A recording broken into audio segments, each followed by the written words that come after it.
What's going on, Imperials? It's Emperor Cubone here. The Hoenn region has always been full of life, to the point that it could transcend the limited hardware of the Game Boy Advance to motivate the imagination of fans the world over. And it is quite impressive that they've managed to accrue prominent specialists of up to 13 different types, provided you count Steven as a Steel-type trainer. So, that leaves us without representatives for Ground, Bug, Poison, Grass, and Fairy, if we want to count that even though it didn't exist yet. So now all we have to figure out is, who are these people? However, one of the best possible things about the Hoenn region is that they finally have other cities in their region that don't already have gyms in them. This means that we don't have to make up towns, and can simply weave any hypothetical type specialists into the existing fabric of the region. So, seeing as Oldale Town doesn't really have the infrastructure suitable for maintaining a gym, the first one we'll come across is Slateport City. Now this city is massive, and has so many things already, what would be the harm in adding a little gym over by the contest hall? Since most of these cities seemingly exist for contests specifically, but that doesn't mean that these gyms will overtake the contest halls. They can coexist like in Hearthome City. But which type of gym would we find in Slateport? Well, if you ask me, the gym that would have to go there is the ground type gym. I say this because of the makeup of teams throughout the rest of the region. There are plenty of ground types in Hoenn. The problem is that most of them are dual typed, and therefore used on other prominent teams, or even by the ground-based evil team. So, as is our method not to infringe on the claims of other leaders in the region, the only Pokémon we're really left with are the pre-evolutions, which is what makes me say the ground gym needs to be early. Nincada is a standalone Pokémon, but it couldn't be too strong, otherwise it would lose its ground typing. So that's a good start, to be paired with Trapinch and Barboach. Maybe if you really wanted a challenge early on, you could give it a Marshtomp. Or if you wanted the rarer treat of a non-conforming team member, I think Spoink could do the trick. The gym itself, I feel, would be based on sand, both for being near the beach and as foreshadowing for the desert later. You could simply have to dodge some pockets of quicksand that would send you back to the beginning while going around to fight the trainers. The leader at the end, Dusty, can use his team proficiently even if it is early in your journey. If you beat Dusty, you'll gain the Desert Badge, and get the TM for Sand Tomb, because this man has a theme and he's sticking to it. Next found would be my favorite town in all of Pokémon, Verdanturf Town, where I would fittingly place a Grass-type gym. I'm honestly shocked that there is no Grass-type specialist in Hoenn, since there are a lot of great options, some of which were used by others, but nobody has a claim on Breloom, which is a fantastic Pokémon, and should maybe even be this leader's ace. To support this superb grass fighting type, I think a good old Lombre would work. Or maybe even Ludicolo if you think you could handle it. And I would say that you could use a Tropius if we don't care about Winona's Emerald team.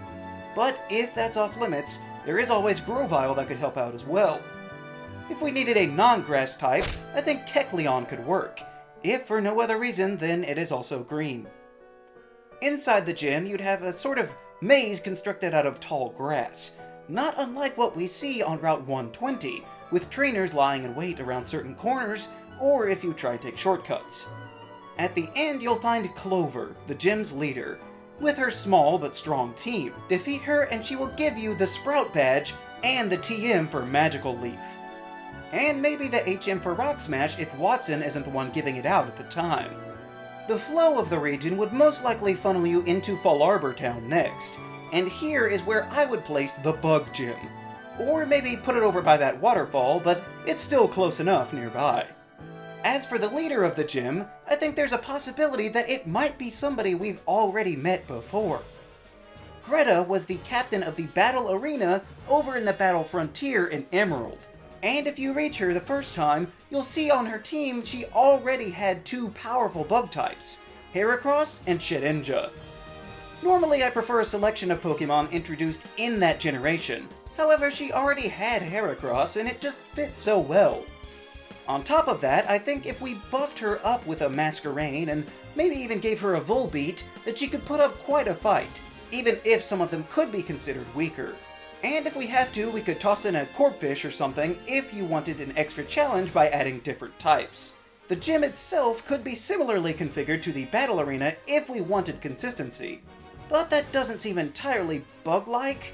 We could add in something like trivia questions about the bug type for each trainer to justify it a bit more if we have to. But once you reach the end and beat Greta, she'll hand out the Sting badge as well as the TM for Signal Beam. And perhaps she's the one that gave out the HM for Surf before Norman moved to the region from Johto. Now with this, one might raise the question, why not use the Frontier Brains to fill all of the spots for the unused type specialists? Well, first off, not all of them used Pokémon for any of the types that needed filling. And some of them just used way too many legendaries. And even then, ones that potentially could have worked didn't match personality-wise. Case in point, even though the Battle Factory head, Noland, had cases of using multiple grass types, the manager of an industrial complex doesn't seem like he quite meshes with the naturalistic ideals of a grass type user. All that being said, there was one Frontier Brain that I thought of even before Greta, and that is none other than Battlepike Queen Lucy. Talk about having a theme, Lucy not only dressed the part, but she styled the entire Battlepike after her ace Pokemon, Seviper. This of course makes her perfect to fill out our Poison-type trainer. And despite having such a small pool, Poison can actually make a pretty solid team in Hoenn. Including Seviper, there is Dustox, Swalot, and Roselia to round out the team, each filling different, unique roles on the battlefield. Lucy has also been shown to have a connection to Milotic, both in the games and other mediums, clearly following her Serpentine passions. If that were the case, I could see her even being an Elite Four member with a team that powerful. However, if that encroaches too much on Wallace's signature Pokémon, we can hold off on that. If need be, we could replace it with the inferior feminine sea serpent, Gorbis, which does have its own set of skills to use. But as much as she might be deserving of potential elite status, I imagine she would insist on remaining a gym leader to stay closer to the action. So, assuming that she would be just a gym leader, I think Lillycove would be the perfect place for her gym to reside. There's already so much going on there, what's adding a gym? Now, obviously the gym would look identical to the Battlepike. I'm sure her contract would demand nothing less. In fact, I imagine it might even be the same building, and it was just airdropped into a new location at the Battle Frontier. If that were the case, the inside could be just the same too, with various rooms of your choice providing battles, double battles, or even healing your Pokemon for free. Probably a few less would be required to actually face Lucy, but you could still choose your own path. But if you do manage to beat Queen Lucy, she will give you the Luck Badge, the same as her battle symbol, and the TM for Poison Fang, which is restrictive but useful. And I imagine when she was the Lillycove gym leader, she would have allowed access to the HM for Dive as well. Now, I did mention Lucy could be an Elite Four member, especially if she doubles up on Pokemon like all of the other ones seem to, but I don't think that could be the case for a Fairy-type user. Fairy, of course, didn't exist, so there's not exactly a wide pool. There's Mawile and Azumarill, who comes from the new Azurill. We can have Jigglypuff, and there's also Kirlia, since Gardevoir was taken by your rival in Gen 3. The only place left, really, is Pacific Town, so that doesn't really match the team power-wise with that point in your journey anyway. It could be reconfigured to visit earlier, sometime in the mid-game or so, but that seems a little much, and I think we could just forego Fairy once again.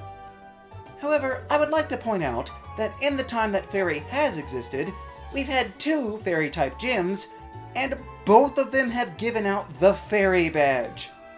So, if there was one for the Hoenn region, I hope they could have a little more creativity. But I think Hoenn would be fine without it. Maybe just relegated to a post-game battle. But those are what I believe to be the most likely representatives for the missing gym leader types in the Hoenn region. Maybe we'll see as much in a future game. What do you think of Hoenn's missing type specialists? Let me know down in the comments. Also be sure to leave a like, share this video, and subscribe so that you too can become an Imperial today. and we'll see you around next time!